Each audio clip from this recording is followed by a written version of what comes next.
হয়, যোৱাকালি মাজবাটৰ ১ নং নাহুৰবাৰীত যি ১৪ বছৰীয়া নাবালিকাক মুনু আলী নামৰ ব্যক্তিজনে যোৱাকালি যি ধৰ্ষণৰ চেষ্টা চলাইছিলে, এই চেষ্টা চলোৱাক বা এই ঘটনাটোক লৈ পেলাই আমি সৌদ অসম আদিবাসী ছাত্ৰ সন্থা তথা দল সংগঠন হৈ পেলাই ধিক্কাৰ জনাইছোঁ আৰু আমি দাবী জনাই আছোঁ যে তেখেতক কঠোৰতকৈ কঠোৰতম শাস্তি দিব লাগে। যিহেতু আমাৰ মাজবাট অঞ্চলত এই নাহুৰবাৰী গাঁৱত বিভিন্ন জাতি জনগোষ্ঠীৰ এক মিলা প্ৰীতিৰে বসবাস কৰি আছোঁ আৰু এই মিলা প্ৰীতি বসবাস কৰি থকা সময়তে এটা জনগোষ্ঠীৰ কিছুমান লোকে বাৰে প্ৰতি এনেকুৱা জঘন্য ঘটনাবিলাক কৰাৰ কাৰণে চেষ্টা চলাই আছে আৰু এই ঘটনাৰ লগতে যিহেতু মুনু আলী নামৰ ব্যক্তিজনে জড়িত হৈ আছে, এই মুনু আলী নামৰ ব্যক্তিজনক আমি সৌদ অসম আদিবাসী ছাত্ৰ সন্থাৰ তৰফৰ পৰা আমি দাবী জনাইছোঁ প্ৰশাসনক, জিলা প্ৰশাসনক তথা স্থানীয় প্ৰশাসনক মুনু আলী নামৰ ব্যক্তিজনক কঠোৰতকৈ কঠোৰতম শাস্তি দিব লাগে,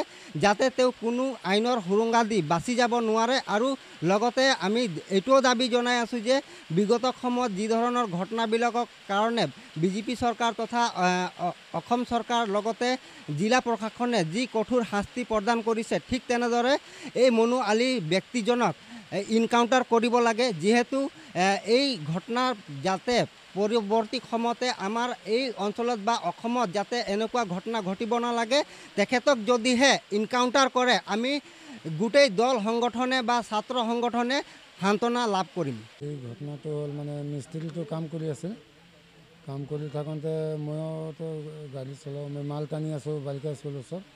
তাৰপিছত ৫টামান বজাৰ সন্ধিয়া মোক ছোৱালীটো ফোন কৰিলে, মিস্ত্ৰীক ক'লে যে খুৰা এয়া চাচোন তোৰ যোগালীটো এনেকুৱা মোক অত্যাচাৰ কৰি আছে, ঘৰত সোমাই এনেকুৱা বুলি ক'লে। তাৰপিছত আৰু সি কোৱাৰ টাইমত মিস্ত্ৰীটো তাক বোলে গালি পাৰিলে। তাৰপিছত ছোৱালীটো ভয় খাই অকলে, তাৰ মাও ধান লগাব গৈছে, কোনো নাই, সৰু ভাইটি গছৰ তলত খেলি আছিলে আৰু সি খেলি থাকোঁতে তাৰপিছত সিটো একো গম নাপায় সৰু পোৱালি। তাৰপিছত মোৰ ছোৱালীটো গ'লে যাই ছেকেণ্ড ঘৰটোত যাই কিনে ফোন কৰিলে, ফোন কৰি মোক কান্দি কান্দি কৈ আছে যে দেউতা মোক বুকুত হাত লগাইছে এই মিস্ত্ৰীকেইটা এনেকুৱা বুলি ক'লে। তো এতিয়া মিস্ত্ৰীকেইটা ক'লে, তাৰপিছত মই মাল পেলাই আছোঁ, মাল পেলাই এতিয়া গাড়ীটো লৈ নদীত যাব লাগে, তাতে লেবাৰ চবাৰ চব আছে। তাৰপিছত মই কৈছোঁ ৰ মই এতিয়াই আহি আছোঁ বুলি ক'লোঁ। তাৰপিছত ফটককৈ আহিলোঁ নদীত, আহি কিনে গাড়ীটো লৈ আহি মালিক ঘৰত থৈ তাৰপিছত মই আহি পাইছোঁ। আহি কিনে গাড়ী সোমাই ঘৰত আহিলোঁ, আহি চাইছোঁ এই ল'ৰাটো মুনু আলীয়ে এনেকুৱা মানে ঘৰত সোমাইছে, ছোৱালীটো টিভি চাই থাকোঁতে টোপনি মাৰা হৈ গ'ল আৰু টোপনি হৈ যোৱাৰ পিছত আৰু সি একো গম নাপায় কোনে সোমাইছে। সেই মানুহটো পানী খাম বুলি সোমাইছে বোলে, বটলটো বাহিৰত আছিলে, পানীও আছিল বটলত, তাতে ফিল্টাৰ আছে, দমকল আছে, সি তাতে খাব লাগে। এই একো সোধ পোছা কৰা নাই, মিস্ত্ৰীকো কোৱা নাই, মনেকৈ সোমাই কিনে সি মানে এনেকুৱা বদমাচি কৰিলে ছোৱালী। অঁ, আমাৰ ঘৰত মানে ইয়াতে কাম কৰি আছোঁ, কাম কৰি থাকোঁতে মানে সি এনেকুৱা কৰিলে। মিস্ত্ৰীটো মানে ওপৰত কাম কৰি আছে, সি তলত আছিল, মিস্ত্ৰীটো গম পোৱা নাই যে ই সোমাব নে নোসোমাব। আৰু কালি মানে সি ফাৰ্ষ্ট আহিছিল যোগালীটো, আহি কিনে মানে সি এনেকুৱা বদমাচি কৰিলে। কেছ দিয়া হৈছে, এৰেষ্ট কৰিছে, এৰেষ্ট কৰি লৈ গৈছে।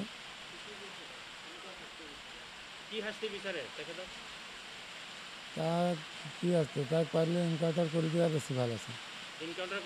অঁ, তেনেকুৱা মানুহ ইয়াতে থাকি নাথাকাই ভাল। আজি আমি ইমান দিনলৈকে গাড়ী চলাইছোঁ, ইমান ঘৰৰ মানুহৰ লগত পেলাওঁ, আমি আজিলৈকে এনেকুৱা কৰা নাই, খালি সিহঁতৰে বদনাম হৈ থাকে বেছি ভাল, আমিতো আজিলৈকে একো কৰা নাই। যোৱাকালি যে নেকি মাজবাটৰ নাহুৰঝাৰত 14 বছৰীয়া নাবালিকাক যে নেকি মুনু আলী নামৰ ব্যক্তিয়ে প্ৰায় 5টামান বজাত তেওঁ এজন 14 বছৰীয়া নাবালিকাক যে নেকি ধৰ্ষণৰ চেষ্টা কৰিছিলে, সেই ঘটনাটোক আমি মাজবাটৰ বিভিন্ন ছাত্ৰ সংগঠন, দল সংগঠনে ধিক্কাৰ জনাইছোঁ, নিন্দা কৰিছোঁ।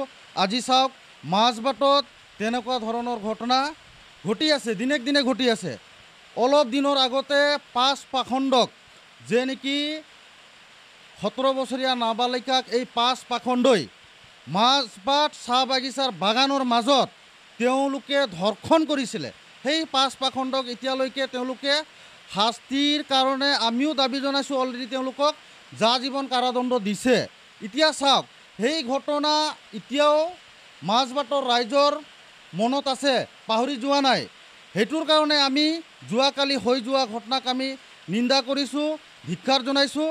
কাৰণ চাওক, মাজবাট এৰিয়াটো এটা শান্তিপ্ৰিয় এৰিয়া, যে নেকি নাহুৰ ঝাৰত যে নেকি এটা সম্প্ৰদায়, মুছলিম সম্প্ৰদায়ৰ মাজতে এইটো ঘটনাটো ঘটি থাকে বাৰে বাৰে।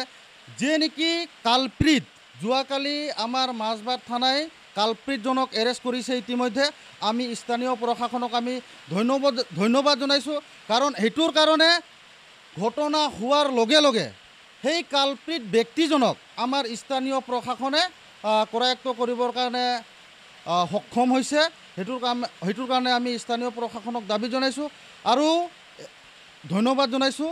আৰু কথা হ'ল যে নেকি যোৱাকালি 14 বছৰীয়া নাবালিকাক এই মনু আলী নামৰ ব্যক্তিজনে ধৰ্ষণ কৰিবৰ কাৰণে যি চেষ্টা চলাইছিলে, সেই ব্যক্তিজনে কোনো কাৰণতে আইনৰ সুৰুঙা দি হাৰি যাব নালাগে। আৰু আমাৰ এই 14 বছৰীয়া নাবালিকা ছোৱালীজনীক যিকোনো প্ৰকাৰে আমাৰ স্থানীয় প্ৰশাসনে হওক, জিলা প্ৰশাসনে হওক, ন্যায় প্ৰদান কৰিবৰ কাৰণে আমি দাবী জনাইছোঁ। আৰু চাওক, বিজেপি নেতৃত্বাধীন চৰকাৰে এটা শ্লোগান আছে, বেটি পঢ়াও বেটি বচাও বুলি। আজি সেই বিজেপি চৰকাৰৰ যি শ্লোগান, সেই শ্লোগানটো বিফলে পৰিচালিত হৈছে। কাৰণ চাওক, আজি আমাৰ নাৰীসকলে সুৰক্ষা নহয়, আমাৰ ছোৱালীসকলে সুৰক্ষা নহয়, মা ভনী সুৰক্ষা নহয়।